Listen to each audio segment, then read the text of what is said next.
Hi, fifth graders. Mrs. Blackburn here. For today's learning goal, we are going to identify antonyms and add more antonyms to your vocabulary.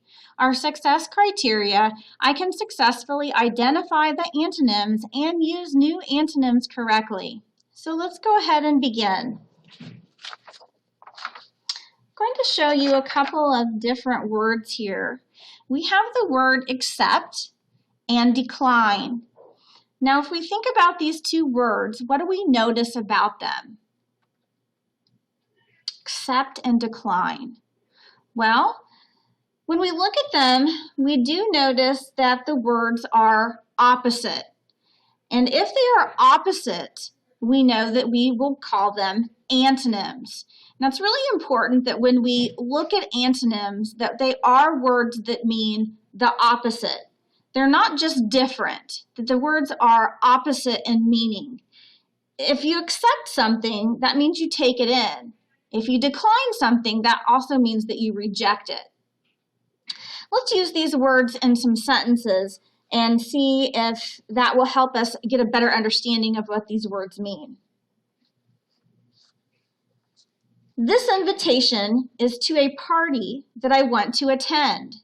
So I will blank this invitation. Would we accept the invitation or would we decline the invitation? Well, let me think about this. If it's an invitation that I want to attend, I would accept the invitation, wouldn't I? Okay, so that's my answer choice. Now I'm going to reread the sentence with the word in it. This invitation is to a party that I want to attend, so I will accept this invitation. Yes, that makes sense. All right, here's another sentence. Let's try this one. This invitation is to a party for a day I will be out of town, so I will blank this invitation. Well, if I'm going to be out of town, that means I won't be able to attend. So that means the best word choice would be to decline it. Okay, if that's the word choice, let me pop it into the sentence and reread the sentence and see if it still makes sense. This invitation is to a party for a day I will be out of town, so I will decline this invitation. Yes, that makes sense. All right, let's think of some other word choices that would be good and may mean the same as decline. Okay, let's see if we can think of some. Another word for decline may also be the word deny. Okay, we could say that. Deny. Okay, so another antonym for accept would also be deny. Okay, what about reject?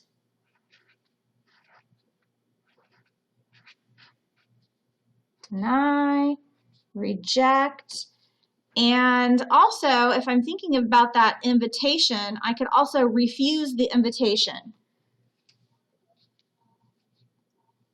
Let's see if we can squeeze this in over here.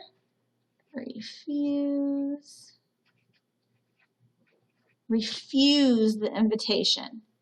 So all of these words are antonyms or the opposite of the word accept. Great. All right, let's try another one. Let's try the word cautious. Okay? Can you think of a word that would be an antonym for the word cautious? Something that means the opposite. For cautious. Cautious. Well, if you're cautious, that means that you're very careful. So if I'm not careful, I may be careless. Good. Another antonym for cautious could be bold. A bold person is definitely not cautious. I think we can think of another one. Cautious, the opposite of cautious would be careless. Bold, a person that is not cautious Maybe I've heard this word used before in books that I've read, rash or reckless. Okay, you may have others that you're thinking of that would fit as well. Good. Let's see if we could use these in sentences. The careless person left the door opened as they left the house. Okay, that would be a careless person. A cautious person would make sure that they checked that the doors were locked before they left the house, maybe even a couple of times. So see how these words are antonyms and opposites. Very good. All right, let's move on. So we're going to play concentration again. Now, I hope you enjoyed doing that last week when you played concentration with the synonyms. So remember, concentration is also sometimes called memory. So we're going to take some cards we have here and put them face down. And if you remember, what we try and do here is we try to match a pair. Let's mix them up really well. Try to match two cards that, in this case, they're going to be antonyms. So that means that they're going to be words that mean the opposite. And how many cards can we turn over at a time? You are correct. Only 2 cards at a time. And we also have to try and remember where the cards go. So if they don't match, we turn them back over and then we try to remember where the words are. So let's see here. We'll turn over this one. And we have the word failure. Remember, we're also trying to expand our vocabulary. So by expanding our vocabulary, we're trying to learn some new words as well. Failure, and let's go with this one over here. Confident. Okay, let me see if I can think of what these words may mean. A failure, failure is like if you do not pass something, you haven't succeeded. Confident is someone who is very sure of themselves. I don't think that those would be exact matches in opposite, because confident is more the way someone feels, and a failure is not really, I mean, you can feel like a failure, but I don't really think that that would be an opposite or an antonym. They're just different. And remember, we talked about that in our lesson about how we don't want words that are different. We want them to be opposites. And it's not an opposite because a failure is when you fail at something. Confident is more how you feel. Okay, this is more like you haven't succeeded in something. Okay, so let's turn those over because I don't think that those are a match. I think we can find a better match than those two. Okay, so this is failure, this is confident. I got to remember that in my memory, right? It's part of concentration. Okay, let's try this one. Support. Well, that was failure, and that was confident. Would any of those be an antonym? Okay, let's try this one, see if we can get... Oh, success. Support success. Now, I don't know about you, but I am thinking that I definitely know what would be an antonym for success. Success is when you do something really well, right? And the opposite of doing something really well would be to fail, right? Be a failure. All right, so I'm going to turn this one over and turn this one over. But I remember this one's failure and this one is success.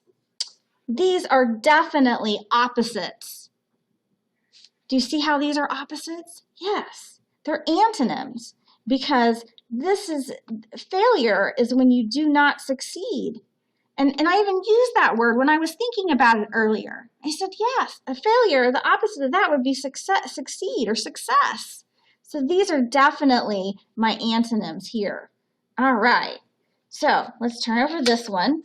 What do we have here? We have oppose. This was confident. What's over here? Let's see. Timid.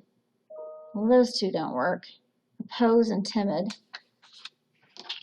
Let's try support and oppose. Would those be antonyms? Support and oppose. If you support something, does that mean that you're in favor of it?